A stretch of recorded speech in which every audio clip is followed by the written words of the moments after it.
Today, we're diving into a document that raises a disturbing question. How does a stable, outwardly tranquil democracy wage a ruthless, invisible war against internal threats without the public ever knowing? Right. It's a heavy question. Welcome to a new Strategic Labs deep dive. Oh. Check the links in the description. So, when you picture Spain, I think most of us, we imagine the tourists, the tapas. Oh, definitely. it's out. Sun-drenched plazas, the vibrant energy of Madrid or, Barcelona. Exactly. But the source material we're looking at today, which is Edward H. Whitmore's book, Covert Operations Series Spain, it just completely rips that tourist veneer right off. It really does. It's a premise that fundamentally shifts how you look at the country. Yeah, and the mission for our deep dive today is to explore the nuances, the history, and really just the raw operational realities of a shadow conflict that raged for decades, like right beneath the surface of everyday life. We're talking about this high-stakes, highly clandestine battleground pitting state intelligence, so agencies like the CNI, the Guardia Civil, the Policia Nacional against the terrorist network known as ETA. And what Whitmore's text does so effectively, it forces us to look at the daily, gritty mechanics of this conflict. Right, because this wasn't a war fought on open battlefields, with tanks and infantry lines. No.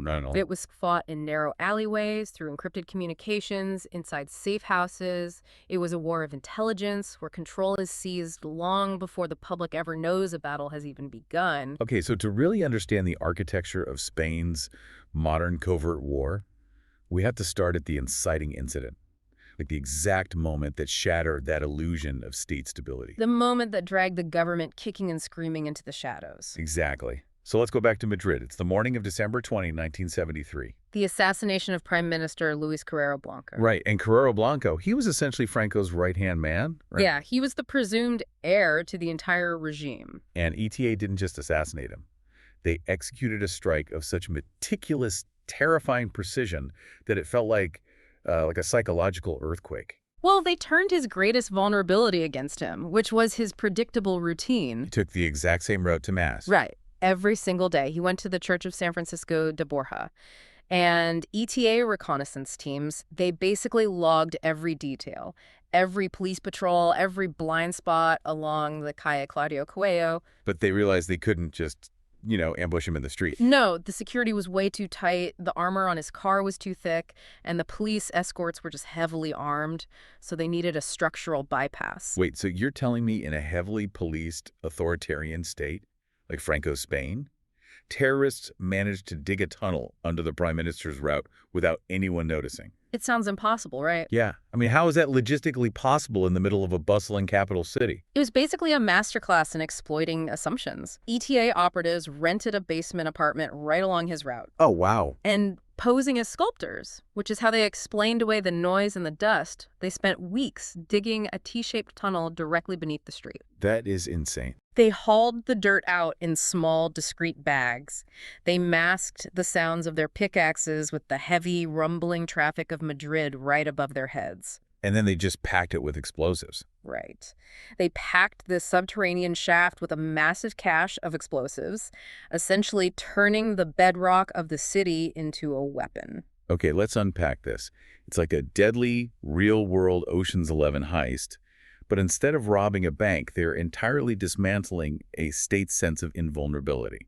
That's a great way to put it.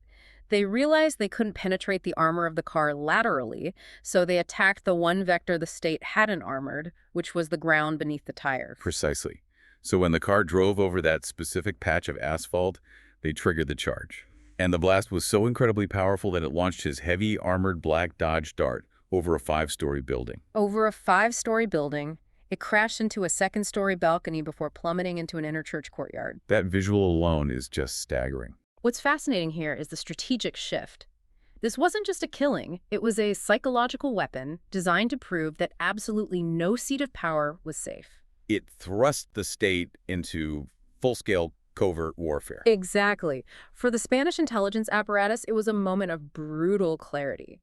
They realized their existing protocols, which relied on blunt, authoritarian repression, were completely inadequate. Because they were dealing with a sophisticated covert insurgency that was thinking 3 steps ahead. Right. It forced them to develop nuanced, intricate counterterrorism tactics, and it ignited this unrelenting cycle of violence. Because ETA just proved the state's armor is useless. And to make matters worse, the state couldn't even easily arrest the planners. They were using a geographic loophole, right? Yeah, the French sanctuary. ETA operatives were frequently using the French side of the Basque Country as a safe haven. France kind of turned a blind eye at that point. They did. At the time, France viewed ETA somewhat as political refugees fleeing Franco's regime. This created an incredibly frustrating safe zone just miles away from the attacks. Oh, so Spanish operatives would literally have to stop at the borderline and just watch the bombers walk away. Exactly. They couldn't touch them. Which means, to fight back, they had to break their own laws. I mean, because a democracy can't legally attack a foreign sanctuary. Right. So traditional law enforcement was insufficient. The Spanish state decided they needed a new set of tools. They ventured into morally ambiguous territory, deciding to answer violence with covert violence. And this is where the GAL operations come in. Yes, the Grupos Antiterroristas de Liberación. Since Spanish law enforcement had no jurisdiction in France, the state's response was to create GAL to conduct secret retaliatory strikes against ETA's logistical hubs. Just intentionally crossing right into French territory. Exactly. But what did these GAL operations actually look like mechanically? I mean, how do you run an assassination program on foreign soil without triggering a war? It requires total compartmentalization and, of course, plausible deniability.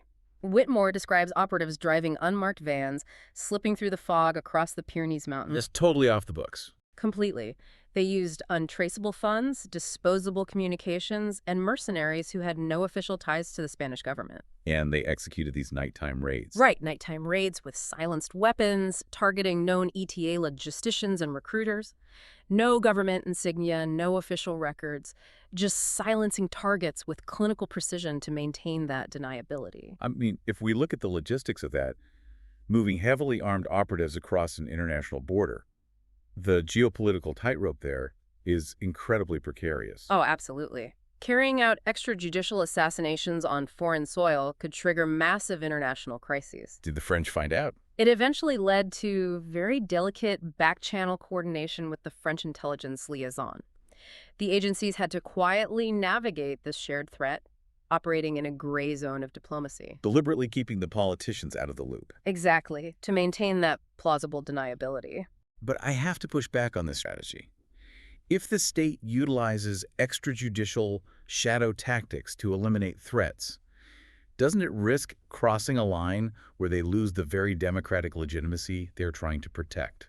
That is the defining paradox of the GAL era. You hit the nail on the head. Because it just seems counterproductive in the long run. Well, the operations did successfully fracture ETA's command. They disrupted supply chains and forced ETA cells deep underground. So tactically, there were successes. But strategically? Strategically, it fueled paranoia and recruitment within separatist ranks. The state's use of covert violence validated ETA's narrative of state oppression. Right, doing their PR for them. Exactly. It locked both the state and the insurgents into a deadly feedback loop of escalation and counter-escalation. Every assassination sparked retaliatory bombing. It's an unsustainable strategy. And the intelligence agencies eventually realized that. They recognized that endless retaliation only bred more violence. They needed to preempt attacks from the inside. Which shifts our focus from kinetic strikes to something much more complex. The harrowing psychological warfare of human infiltration. Right. And here's where it gets really interesting. Because Whitmore takes us down to the street level. Let's look at the CNI's multi-layered surveillance. The hunt for the operative Azor in Madrid. This wasn't a smash-and-grab raid. The CNI deployed this massive surveillance net. They used drones, thermal imaging, unmarked vans. They essentially built an invisible cage around him using human intelligence, or human, working with modern tech. And they just watched him until he met a courier at a local bakery. Right, and when the handoff happened, they didn't swarm the bakery with sirens. They silently arrested the courier using plainclothes officers. No panic, just a silent extraction. Exactly. Azor never even knew his network was compromised. But then there are the deep cover agents, like the story of Jokin. He was an operative who completely fabricated a radical backstory to infiltrate a rural Pyrenees cell. That's right. And I want you, the listener, to imagine holding your breath underwater for 6 months. One misplaced word or hesitant glance, and your cover is completely blown. The psychological endurance is staggering. This raises an important question. How do operatives maintain their sanity when their daily survival depends on building genuine trust with the exact people they are plotting to destroy? It's a massive cognitive dissonance. Jokin was sitting in clandestine training sessions, sharing meals, forming deep bonds. And he actually risked his life to thwart a political assassination, right? Yes. He fed intel back to his handlers in Madrid using encrypted bursts, all while sleeping under the same roof as the men planning the attack. He made sure the targets were just not home when the hit squad arrived. Incredible. And extracting these agents is just as tense. Look at the operative codename Sloth. Right, he was embedded in San Sebastian. He escaped in a black van with a double floor hiding encrypted drives. He had to dodge border checks to deliver the network's operational map to the chief intelligence officer. That human was the ultimate, albeit fragile, weapon in eroding ETA from the inside out. They were finally mapping the network. But just as the state's infiltration network seemed to be gaining the upper hand, the nature of terror fundamentally mutated. It did, and it culminated in an event that forced a total structural overhaul of Spain's intelligence apparatus. Which brings us to Madrid, 2004. March 11th, 2004. The Madrid train bombings. Coordinated blasts across Atocha, El Pozo, and Santa Eugenia stations during rush hour. It was a massive shift in terrorist tactics. Moving away from targeted political hits to maximizing civilian casualties and psychological rupture. The intelligence apparatus, which had tuned itself to fight a localized insurgency, was suddenly confronted with a globalized, decentralized form of terror. And the attacks revealed fatal flaws in how Spain's agencies were organized, right? Because they were working in silos. Utterly siloed. Information from a street cop wasn't reaching the CNI analysts in time. So what does this all mean? I mean, did the sheer scale of the 2004 attacks permanently change the rules of the game for how democracies protect you and me today? It completely shifted the entire doctrine. They moved from reactive damage control to proactive, predictive disruption. Because in response, Spain created these integrated intelligence hubs. Right. They physically merged the CNI, Guardia Civil, and Policia Nacional. They fused Humanent, Signals Intelligence, or SIGINT, and cyber forensics in real time. So an analyst is reading encrypted phone pings while sitting right next to the handler tracking the suspect on the street. Exactly. The Shadow War expanded from physical safe houses into cyberspace, dark web tracking, algorithmic analysis. It proved that adaptation is the only constant in covert warfare. Which leaves us with a final provocative thought. As artificial intelligence and digital surveillance become the new front lines of this conflict, will the shadow war of the future be completely silent, or simply infinitely more complex and pervasive in our daily lives? It's something we all need to think about. We've reached the end of this analysis. If this added value, please like and subscribe to Strategic Labs.